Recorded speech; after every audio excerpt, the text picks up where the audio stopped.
Welcome to my routine vlog. My life vlogோட day 2 தான் பார்க்க போறீங்க. மறக்காமல் சப்ஸ்கிரைப் பண்ணிடுங்கப்பா. மெயின்லி சொல்ல மாட்டேன், குட் மார்னிங். இன்ட்ரடியூஸ் பண்ணி போகிறேன். இதில் ஃபஸ்ட்டு, செகண்டு,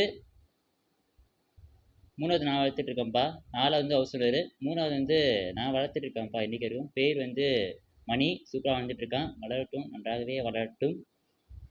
அப்புறம் ப்ரெஷ் பண்ணிவிட்டு குளிச்சுட்டு ட்ரெஸ்ஸை மாற்றிட்டேன்ப்பா. இன்றைக்கி தான் ட்ரெஸ்ஸு எனக்கு கொஞ்சம் பிடிச்சிருந்துச்சி. உங்களுக்கு எப்படி இருக்குங்கிறத கமெண்ட் செக்ஷனில் சொல்லுங்கள். அப்புறம் அப்படியே காலேஜ் சேர்த்து சேஃபாக காலை சாப்பிடல அகைன், இட்ஸ் ஓகே, பார்த்துக்கலாம். அப்புறம் மதிய சாப்பாடுக்கு பிரிஞ்சு. ஆனால் பிரிஞ்சு சூப்பராக இருந்துச்சு, பசமாக சொல்லக்கூடாது. ரொம்ப நன்றிம்மா. ஒரு வழியாக கிளாஸ் முடிஞ்சிச்சு. பஸ்ஸு பிடிச்சி நானும் ஈஸ்ட் தமிழ் சேர்ந்துட்டேன் ஒரு வழியாக பத்திரமாக. என்னோடய vlog முடியுது. நாளைக்கு பார்க்கலாம். அது உங்களை விடுப்பது உங்கள் சரவணன். பாய். போய் நான் தண்ணி குடித்து ஸ்கிப் பண்ணி எட் பண்ண போகிறேன். நீங்களும் டெய்லி தண்ணி குடிங்கப்பா. பாய்.